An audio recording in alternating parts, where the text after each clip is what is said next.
Hello students, this is Sanjana from Computer Science Department. In the last class up to here we have discussed this is about the recursion concept. In just three concepts we will end this topic. So here the leap of faith. What is the concept called leap of faith? So మనం ఒక ఫంక్షన్ని create చేసుకున్నప్పుడు మనకి functions అనేవి ఎందుకు pre defined functions ఉంటాయి, user defined functions ఉంటాయి. ఏదైనా సరే ఒక ఫంక్షన్ని క్రియేట్ చేసుకున్నప్పుడు ఆ ఫంక్షన్ని కాల్ చేసినప్పుడు జనరల్గా ఫ్లో ఆఫ్ ఎగ్జిక్యూషన్ అనేది జరుగుతుంది. ఆటోమేటిక్గా ఫ్లో ఆఫ్ ఎగ్జిక్యూషన్ అనేది జరిగిపోతుంది. సపోజ్ మనం ఏదైనా ఫంక్షన్ ఇప్పుడు మ్యాథ్ అనే ఒక ఫంక్షన్ ఉంది. మ్యాథ్ అనే ఒక ఫంక్షన్ యూజ్ చేసుకున్నప్పుడు ఆటోమేటిక్గా మనకి ఆ ఫంక్షన్ అనేది ఇన్బిల్ట్గా అనే లోపల ప్రాసెస్ అనేది జరిగిపోతుంది. మనం అక్కడ ఏమీ ప్రాసెస్ అనేది మనం చేయాల్సిన అవసరం లేదు. బట్ హియర్ మనం ఎప్పుడైతే యూజర్ డిఫైన్డ్ ఫంక్షన్స్ అనేవి జనరేట్ చేసుకుంటామో ఆ యూజర్ డిఫైన్డ్ ఫంక్షన్ని జనరేట్ చేసిన తర్వాత we have to keep focus on that. ఎందుకంటే we should not keep a faith that it will be execute automatically like that. Why because it was not inbuilt, it is user built. So అదే inbuilt function కాదు, అది user built function. So అక్కడ మనం ఏం చేయాల్సి వస్తుందంటే మనం top to bottom ఒకసారి మనం చేసిన ప్రోగ్రామ్ కోడింగ్ని మొత్తాన్ని మనం చెక్ చేసుకోవాల్సి వస్తుంది. ఎందుకంటే if it may have any error if we call that function, but unnecessarily if we call that function we don't have any use. Okay, మన ఫంక్షన్ కాల్ చేసినా ఏ యూజ్ ఉండదు అనమాట. So without keeping any faith we have to check that process again and again.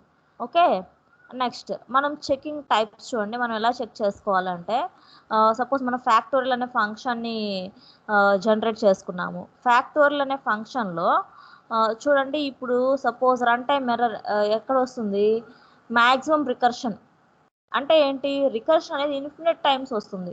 Recursion అంటే ఏం చెప్పాను? ఆటోమేటికల్గా function అదే call చేసుకుంటే we can say that concept called recursion. Okay, sorry, okay, ఆ ఫంక్షన్ని మనం రికర్షన్ అంటాం. సో ఇక్కడ మనం ఎలా చెక్ చేసుకుంటామో చూడండి.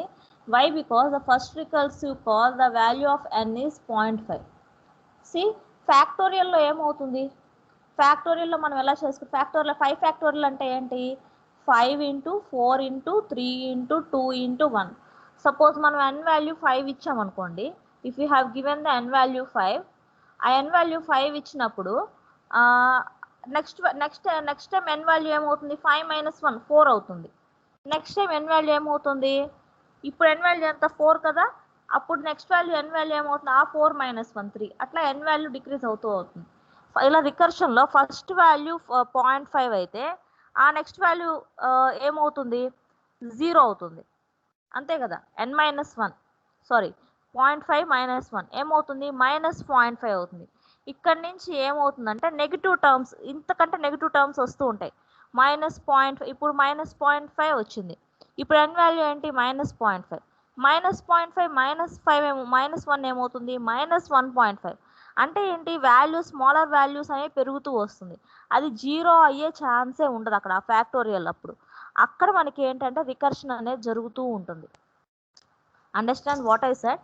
మనము ఒక మనం ఒక ప్రోగ్రామ్ రాసినప్పుడు if you have written a program, in that program if you have given the n value as 0.5, if you have written a program for a factorial ఎలా జరుగుతుంది? 5 ఫ్యాక్టోరియల్ అంటే 5 4 3 2 1. ఇప్పుడు ఫ్యాక్టోరియల్ వాల్యూకి n అనే వాల్యూ తీసుకున్నాం. n అనే ఎందుకు అంటే మనం ఏ నెంబర్ ఇస్తే ఆ ఫ్యాక్టోరియల్, ఇప్పుడు if you have given the n value as 10, it will give the 10 factorial. If you have given the n value as 5, it will give the 5 factorial. Okay, అట్లా మనం ఏ నెంబర్ ఇస్తే ఆ ఫ్యాక్టోరియల్ని తీసుకుంటుంది. So first of all we have to give the value of n. Okay, so ఇక్కడ n value అనేది మనం 0.5 తీసుకున్నప్పుడు next n value ఏమవుతుంది? నెక్స్ట్ వాల్యూ ఏమవుతుంది? ఫస్ట్ n వాల్యూ 0.5 అయితే నెక్స్ట్ వాల్యూ ఏమవుతుంది? 0.5 మైనస్ 1. అర్థమవుతుందా నేను చెప్పేది మీకు? See, I will give it an example.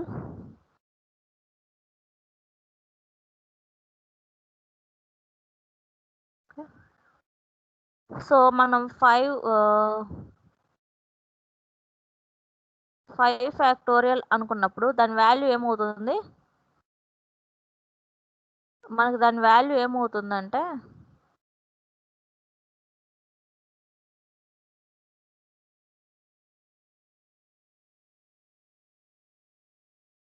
sorry, please try to understand my problem. With mouse I have to write. So 5 into 4 into 3 into 2 into 1, ఇది కదా 5 factorial మనకి. So first n value 5 ఇచ్చినప్పుడు, ఈ కేసులో మనం రాసిన కోడ్ n వాల్యూ 5 ఇచ్చినప్పుడు first ఫ్యాక్టోరియల్లో first ఏముంటుంది, n వాల్యూ 5. నెక్స్ట్ ఇక్కడ ఏమొస్తుంది 5 మైనస్ 1. 5 మైనస్ 1 అయితేనే కదా ఈ 4, అట్లా రాసుకోవాలన్నమాట మనం కోడ్. మనకు ఫ్యాక్టోరియల్ కోడ్ తెలుసు కదా, n ఇంటూ n ఫంక్షన్లో రాసుకుంటాం, n is equal to n into n minus 1. ఓకేనా? ఇప్పుడు n వాల్యూ ఏమవుతుంది, ఫ్యాక్టోరియల్కి మనకి కోడ్ ఏంటి, n is equal to n into n minus 1. ఫ్యాక్టోరియల్కి ఇదే కదా కోడ్, మనం రాసుకునే కోడ్. ఇప్పుడు n వాల్యూ ఏమవుతుంది, ఫస్ట్ n వాల్యూ ఇప్పుడు 5, okay, into n minus 1, 5 into n minus 1.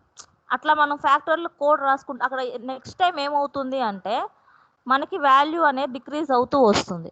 So 5 into ఇప్పుడు n మైనస్ 1 అంటే 4, ఇప్పుడు n వాల్యూ ఏమవుతుంది 4 మైనస్ 1 ఎంత 3, ఇప్పుడు n వాల్యూ ఎంత 3 మైనస్ 1 ఎంత 2. అట్లా ఫ్యాక్టోరియల్ వాల్యూ డిక్రీజ్ అయ్యి ఇక్కడ 0 ఇంటూ ఇక్కడ నెక్స్ట్ ఇక్కడ n వాల్యూ ఎంత ఉంది 1 మైనస్ 1 0. సో 0 వచ్చేసిన కండిషన్లో if it will become 0 loop terminate అయ్యేటట్టు మనం ప్రోగ్రామ్ రాసుకుంటాం. ఓకేనా? సో ఇట్లా లూప్ టర్మినేట్ అయ్యేటట్టు ప్రోగ్రామ్ రాసుకుంటాం కదా. కానీ ఏ కండిషన్లో లూప్ టర్మినేట్ అవుతుంది, if that value if n value will become 0 then the loop will be terminated automatically. But ఇక్కడ వాల్యూ ఈ కండిషన్లో మీరు n వాల్యూ 0.5 ఇచ్చిన కండిషన్లో ఇక్కడ లూప్ టర్మినేట్ అవ్వదు. ఎందుకంటే in this case n value won't become 0. Why? Because see first of all if you have taken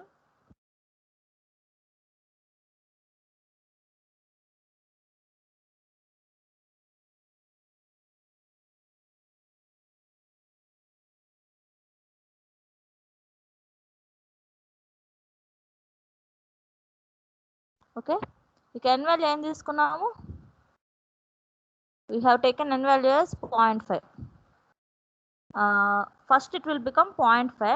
0.5 into next factorial ఏంటి 0.5 minus 1. 0.5 minus 1 అంటే ఏమవుతుంది, 0.5 minus 1 అంటే అదేమవుతుంది నెక్స్ట్ మైనస్ 0.5 అవుతుంది కదా value, into next minus 0.5 minus 1 అదేమవుతుంది minus 1.5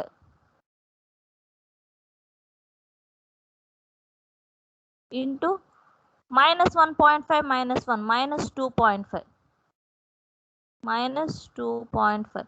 Just like this, here the values goes on increasing like that, but here there is no use for us. Why? Because this value won't become 0. So ఈ value 0 అయ్యే chance లేదు కాబట్టి మనం ఏం చేస్తాం, ఇది loop terminate అయ్యే chance లేదు. సో ఇటువంటి టైప్లో మనం చెక్ చేసుకుంటూ ఉండాలన్నమాట. ఓకేనా? This is the example. See, we have defined a factorial function n. ఇప్పుడు మీకు ఈజీగా అర్థమవుతుంది. ఇక్కడ ఫ్యాక్టోరియల్ ఫంక్షన్ చూసుకున్నప్పుడు see, factorial is only defined for integers. ఇంటీజర్స్కి మాత్రమే మనం ఫ్యాక్టోరియల్స్ చేయగలము. ఇప్పుడు మనం 0.5 అనేది ఇంటీజర్ కాదు కదా. సో మనం ముందే ప్రింట్ స్టేట్మెంట్లో ఏం చేసాము, 0.5 print factorial is only defined for integers. Okay, next ఇక్కడ ఫ్యాక్టోరియల్ ఫంక్షన్ కాల్ చేసుకున్నాం కదా. If condition instance of n int factorial is only defined for integers. ఇక మనకి ఏం రావాలి, n వాల్యూ కనుక 0 అయితే, 0 అవ్వకపోతే మనకేం చూపించాలంటే ఇది ఇంటీజర్స్కి మాత్రమే అని కోడ్ చూపించాలి మనకి. లేదు, n 0 కంటే తక్కువ అయితే factorial is not defined for negative numbers. Okay, see n 0 కంటే తక్కువ నెగిటివ్ వాల్యూస్ మనం ఫ్యాక్టోరియల్ ఫైండ్ అవుట్ చేయలేం కదా. సో ఇక్కడ రిటర్న్ నన్ చేసుకుంటున్నాము.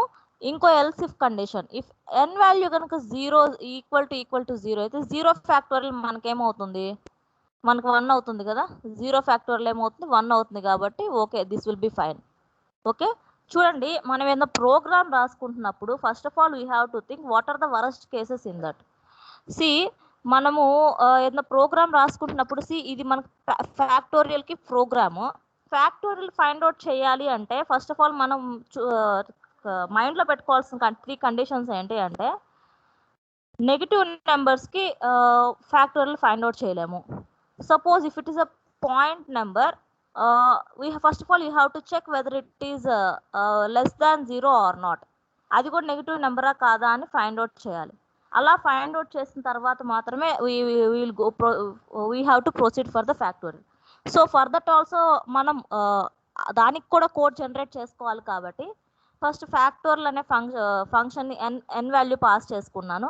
ఎన్ అంటే ఇక్కడ మనం ఏ నెంబర్ ఇస్తే ఆ ఫ్యాక్టోరియల్ రావాలి. 10 ఇస్తే 10, 5 ఇస్తే 5, 6 ఇస్తే 6 factorial, just like that. Only integers మాత్రమే we can find out the factorial. So factorial is only defined for if not instance of n, int. So n అనేది ఇంటీజర్ కాకపోతే ఇక్కడ మనం నాట్ ఇన్స్టాన్స్ అనే ఇది built in function. Okay, this is not user generated function. So ఇది built, ఈ n అనేది integer కాకపోతే ఏం చెప్తుందంటే ఫ్యాక్టోరియల్ ఇంటీజర్స్కి మాత్రమే. సపోజ్ మనం ఇక్కడ n వాల్యూ ఏం చెప్పాము, 0.5 ఇచ్చామనుకోండి, ఇక్కడ కంపేర్ చేసుకుంటుంది n వాల్యూ, కంపేర్ చేసుకుని సారీ ఫ్యాక్టోరియల్ అనేది ఇంటీజర్స్కి మాత్రమే అని ప్రింట్ చూపిస్తుంది. ఇక మనం రిటర్న్ చేయాల్సిన వాల్యూ అలా కాదు. n వాల్యూ కనుక లెస్ దాన్ 0 అయితే, ఇప్పుడు 0.5 లెస్ దాన్ 0 ఏం కాదు, కానీ ఇది ఇంటీజర్ కాదు కదా. సో ఇదొక కండిషన్ అనమాట మనకి. This is one condition. Next one, ఇంకో కండిషన్ ఏంటి, n వాల్యూ ఇంటీజర్ అయ్యి ఉండాలి. n value greater than 0, integer అంటే ఏంటి, n వాల్యూ గ్రేటర్ దాన్ 0 అదొక కండిషన్. n వాల్యూ పాయింట్స్లో ఉండకూడదు, అదొక condition. n value less than 0 ఉండకూడదు. మొత్తం 3 కండిషన్స్ మనకి. ఓకే, సో ఇక్కడ మనం ఒకవేళ అది ఇంటీజర్ కాకపోతే మనకి ఈ ప్రింట్ స్టేట్మెంట్ కనిపిస్తుంది. నెక్స్ట్, మీరు 0.5 ఇస్తే 0.5కి మనం ఫ్యాక్టోరియల్ జనరేట్ చేయలేము. Factorial is only define for integers అని ఈ స్టేట్మెంట్ చూపిస్తుంది. Next, else if n less than 0, n value less than 0 అంటే ఫ్యాక్టోరియల్ మనం నెగిటివ్ నెంబర్స్ డిఫైన్ చేయలేము అనే స్టేట్మెంట్ని కూడా చూపిస్తుంది. ఇక్కడ కూడా మనమే రిటర్న్ ఇంకో కండిషన్ ఉంది, n వాల్యూ కనుక 0 అయితే 0 ఫ్యాక్టోరియల్, జనరల్గా 0 ఫ్యాక్టోరియల్ ఏమవుతుంది, 0 ఫ్యాక్టోరియల్ వాల్యూ 1 అవుతుంది కాబట్టి సో మనం 1 రిటర్న్ చేస్తాం. ఇంకో కండిషన్ ఏంటి, మనం ఫ్యాక్టోరియల్ ఫైండ్ అవుట్ ఇవన్నీ కండిషన్స్ కాకపోతే మిగతా వాల్యూ ఏమవుతుంది, అది నెగిటివ్ నెంబర్ కాదు, 0 కాదు, పాయింట్ నెంబరు కాదు. సో నెక్స్ట్ ఏమవుతుంది, ఈ కండిషన్లో ఇది ఇంటీజర్ అవుతుంది. సో ఇది ఇంటీజర్ అవుతుంది కాబట్టి so here we can return this integer value. Okay, we can find the factorial for that. So if నేను n వాల్యూ ఇచ్చాను, n value 5 into factorial of n minus 1, n minus 1 అంటే 4. Factorial of n minus, factorial function call చేసుకుంటున్నాం కదా, ఇది factorial అనేది ఒక function. ఆటోమేటిక్గా ఇది 0 అయ్యేంత వరకు.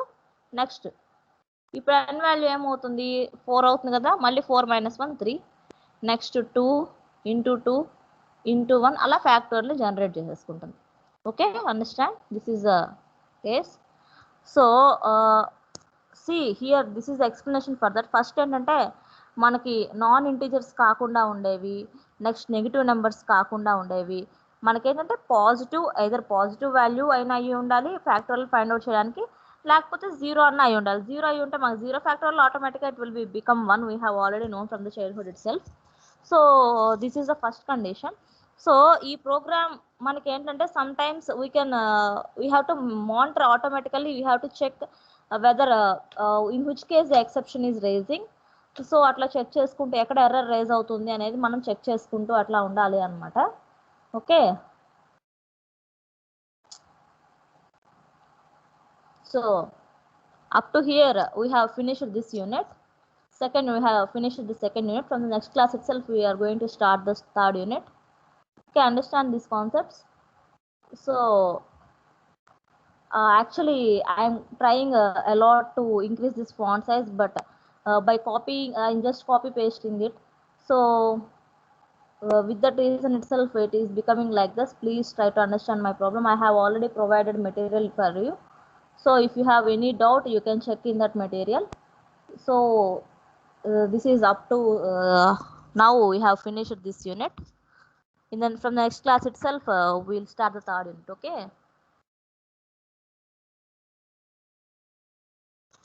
so from the beginning itself I will give a small. So second యూనిట్లో ఫస్ట్ నుంచి మనం చూసుకున్నట్లయితే మనం ఫస్ట్ టర్టిల్ మోడల్ గురించి తెలుసుకున్నాము. టర్టిల్ మోడల్ అనేది జనరల్గా మనం ఎందుకు అంటే గ్రాఫిక్స్కి యూజ్ చేస్తాము అని చెప్పి ఆల్రెడీ మనం తెలుసుకున్నాము. స్క్రీన్ కలరు, బ్యాక్గ్రౌండ్ కలరు, మనం విండోస్ ఎలా సెట్ చేసుకుంటున్నాం అవన్నీ మనకు తెలుస్తుంది. టర్టిల్ అనే ఫంక్షన్ ఒక టర్టిల్ ఆబ్జెక్ట్ని క్రియేట్ చేసుకుని ఫార్వర్డ్ అంటే మనం ఎంత ఫార్వర్డ్ వెళ్ళాలి, ఎంత బ్యాక్వర్డ్ వెళ్ళాలి, ఇవన్నీ టర్టిల్ ఫంక్షన్స్ అనమాట. రైట్ అంటే 90 degrees క్లాక్ వైజ్, లెఫ్ట్ అంటే 90 degrees anti clock wise, pen up అంటే టర్టిల్ పెన్ డ్రా చేసుకుంటుంది, పెన్ డౌన్ అంటే ఆ పెన్ డౌన్ చేసేస్తుంది, అప్ అంటే ఇంకా మనం డ్రా చేసుకొని టర్టిల్ పెన్ అప్ చేస్తుంది. ఇవన్నీ మనం టర్టిల్ ఫంక్షన్స్ మనం చూసుకున్నాము ఆల్రెడీ. ఇవన్నీ ఫిల్ చేసేవి. ఇక్కడ మనం ఒక ప్రోగ్రామ్ కూడా చూసుకున్నాం, ఒక విండో క్రియేట్ చేసుకున్నాం టర్టిల్ స్క్రీన్ని. టర్టిల్ ఫస్ట్ మనం చేసుకోవాల్సిందంటే టర్టిల్ లైబ్రరీని ఇంపోర్ట్ చేసుకోవాలి. ఓకేనా, టర్టిల్ యొక్క లైబ్రరీని ఇంపోర్ట్ చేసుకుంటేనే మనం అందులో ఉన్న ఫంక్షన్స్ అన్నిటిని యూజ్ చేసుకోగలం. So my window and turtle off screen అనేది జనరేట్ చేసుకున్నాను. ఇప్పుడు దీంతో ఆ ఫంక్షన్స్ని కాల్ చేసుకోవాలి. సో ఆ ఫంక్షన్స్ని కాల్ చేసుకుంటున్నాము. ఫస్ట్ ఒక విండో ఏ కలర్, బ్యాక్గ్రౌండ్ కలర్ బ్లూ కలర్లో ఉండాలి. నెక్స్ట్ పెన్ ఫార్వర్డ్ ఒక 150 inches, ఒక 90, నెక్స్ట్ 150 inches వెళ్ళిన తర్వాత మళ్ళీ 90 degrees లెఫ్ట్. నెక్స్ట్ ఆ పెన్ కలర్ ఏముండాలి, వైట్. అందులో వైట్ అనే ఆర్గ్యుమెంట్ పాస్ చేసుకున్నాము. నెక్స్ట్ పెన్ యొక్క సైజ్ ఎంత ఉండాలి, 12 అంటే 12 థిక్నెస్ పడాలి, అంటే 12 థిక్నెస్లో ఆ పెన్ మనకి రైట్ అవ్వాలన్నమాట. అట్లా మనం ప్రోగ్రామ్ రాస్తున్నాం. సో మనకి ఇక్కడ చూడండి ఇలా 150 centimeters ముందు వచ్చి మళ్ళీ లెఫ్ట్ 90 degrees తిరిగి అట్లా మనకి ఈ స్క్రీన్ ఇది బ్లాక్ అండ్ వైట్ కాబట్టి మనకు తెలియదు. యాక్చువల్గా మనం ఇచ్చిన స్క్రీన్ కలర్ ఏంటి అంటే బ్లూ కలర్ కాబట్టి మనకి ఇక్కడ బ్లూ కలర్లో డిస్ప్లే చేస్తుంది. నెక్స్ట్ ఇది రిపిటేషన్ కాన్సెప్ట్. మనం ఆల్రెడీ చెప్పుకున్నాము, యాక్షన్ అనేది రిపీటెడ్గా జరుగుతూ ఉంటే ఆ కాన్సెప్ట్ మనం రిపిటేషన్ కాన్సెప్ట్ అంటాము. సో అలా రిపీటెడ్గా చేయాల్సిన అవసరం లేకుండా మనం అది మనకు for loop already we have already known about this in C language. మనం అదే ఫర్ లూప్ ఇది 4 times రిపీట్ చేయాల్సిన, ఈ కోడ్ని 4 times రిపీట్ చేయాల్సిన అవసరం లేకుండా అదే మనం ఫర్ లూప్ అనేది రాసేసుకుంటే ఇది ఫర్ లూప్లో మనకి ఈజీగా ఒక సింగిల్ టైంలో రాసుకోవడానికి మనకి ఛాన్స్ ఉంటుంది అనమాట, కోడ్ రిపీట్ చేయాల్సిన అవసరం లేకుండా. ఇది 4 times for I in the range of 4 times repeat చేయాలి కాబట్టి we have used the concept called 4.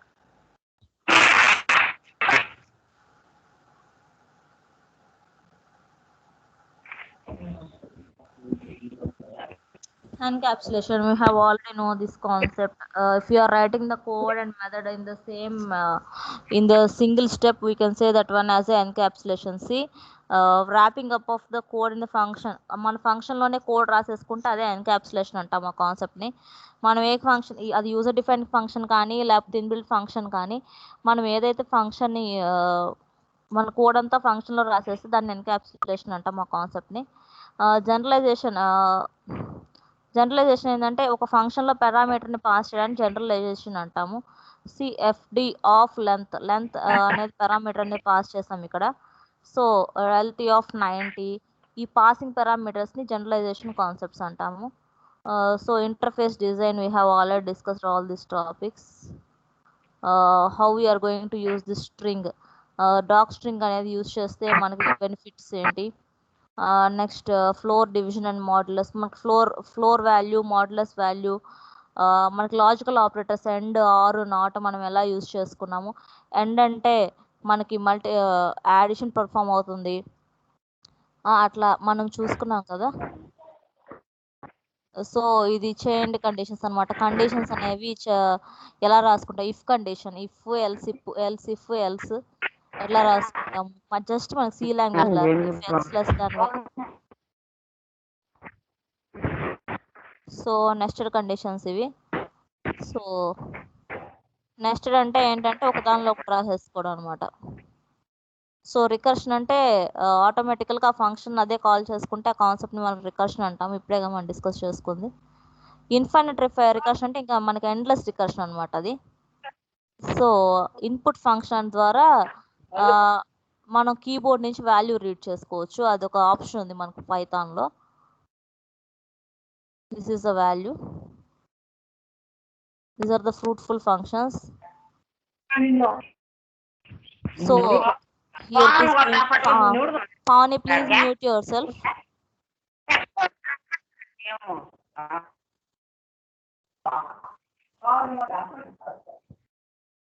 All these we have already discussed in the previous classes.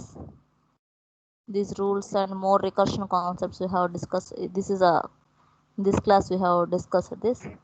Up to here we have finished this unit. So we have successfully completed 2 units. From the next class itself we are going to start the next unit. Okay, you can leave now.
Hi friends,